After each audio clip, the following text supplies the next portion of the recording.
Hello my friends, welcome to a new video. Today I'm going to talk about the CAMMUS LC100 pedals. With the CAMMUS LC100 you get a 3-pedal set attached to a base plate. The entire set is made out of rolled steel and well, you feel it when you lift it. The pedals are modular and can be used without the base plate by simply attaching them to an existing pedal plate. If you use the included pedal plate, it will offer some movement in the horizontal axis to enlarge or shrink the distance between the pedals. The pedal faces, on the other hand, cannot be moved. The brake is equipped with a 100 kg rated load cell and hall sensors for the brake and accelerator. So I really like the design. If you look at the pedals, nice and big pedals, you have the springs in a different color, the nice pedal plate which has the CAMMUS logo on it. So really nothing to be said about the design, really my taste. But taste is subjective. I just like the fact that they actually look like professional equipment and appear to be very solid. It's not shiny and has a low bling bling factor, and that is something you may like or not. So when we look at the build quality, well, also the materials that they used, super, so it's all steel. Everything feels very sturdy, everything is fixed very good. So not much about build quality that I can say. However, there are a few things that I want to point out. And the first thing is the controller box to which you connect the different pedals. There is no place to really fix it, so no, you can't screw it on the pedal plate or on the pedal, so it is a bit loose. You can of course attach it with some double-sided tape, but yeah, I would have loved to see a place to attach it to, be it to the pedals, be it to the pedal base, but at least that it is attached like that, it is a bit nicer. Another important item on my issue list would be the pedal plate. Quality-wise, it rivals even a pedal plate from the known sim rig manufacturers out there with its thick rolled steel, and it holds the pedals well into place. But starting off with that, it is a big plate, and I couldn't fix it on my original pedal plate that I had on my rig, so I needed to pull that one out and fix it a bit so I could have this one in it. Also, the pedal plate cannot be fixed on anything which is a smooth surface, because you have the nuts at the underside where the pedals are screwed in. You have the nuts that stick out, so yeah, you cannot fix it on a flat surface. Another thing would be that when you use the pedal plate with your shoes on, that the back of your soles, so the heel part, will rub against the plate, and it will make some greasy stains on it. Now I have seen a solution for this with, for example, the Fanatec CSL Elite pedals, where they use more of a powder-coated, a bit rough powder-coated surface, and this is much better than a very smooth steel plate. It is nitpicking really. I mean, if I wouldn't have had an alu profile rig with a decent pedal plate on it, and I still needed to buy it after I had bought these pedals, I would probably be so happy that CAMMUS included the plate. Alas, this is not the case. When it comes to configuration, there is a lot to talk about. The accelerator and clutch are using the same principle, with a combination of springs and washers inside the spring to regulate the travel and resistance you get when pressing them.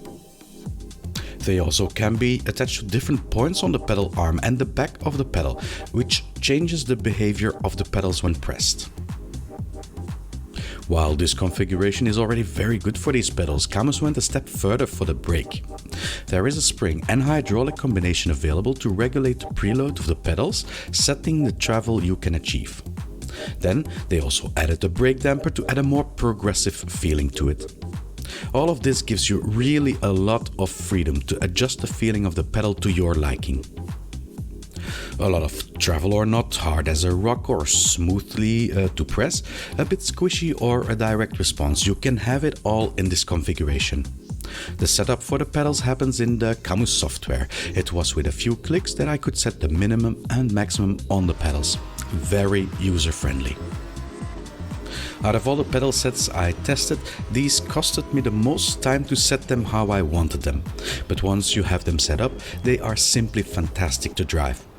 The accelerator doesn't differ that much from other pedal sets I have tested and is simply good. When it comes to the load cell, I think the one they included in this kit is very precise and at least on par with those of the rivals. What really stood out in using this set was the squishiness of the brake on the setting I chose. It was very easy to obtain and remain on a certain brake level that was stored in my muscle memory. The position that your heel is in, it is a bit too low, so it needed to be a bit higher on the part just before that you can place your heel on and that you control the pedals. I really had some issues with it being so flat. The lap times around the track were about the same as the Fanatec CSL LC pedals, but in the setup of the pedals and in a wheelbase test that will be revealed on a later date, I managed to be half a second faster than I was with V3 pedals. If I look at the consistency, the LC100 scored very good too. I said it before, I don't really think the lap times are decisive in saying which pedal set is the best, but it can give you an idea of the performance nonetheless. When I changed to BeamNG, I just turned the brake damper a bit and made the travel longer and more sticky. The clutch pedal, while not on the same level of the digressive Fanatec V3 pedals, it does feel quite nice in BeamNG 2 immersion wise. Again, after some adapting of the initial configuration. The space between the pedals felt a bit wider than with other pedals, but that didn't really bother me at all. The compatibility for these pedals, PC only. It's the same for the CAMMUS wheelbases. They don't have a wheelbase yet that it has compatibility with consoles. So for the pedals, it's the same thing, only compatible with PC. So it comes in at $259, which roughly translates to 240 euro, and with that price, it hangs around the same as the standard bases of Thrustmaster and Fanatec. From their website, you can get them to deliver to large parts of the world, but don't forget the shipping cost and import tax. Also, don't forget if you order to add the code NEOSPHINX for a 5% reduction when ordering. As a conclusion, I would like to say that you get very good value for money, and in comparison with the competition in this price category, even excellent value for money.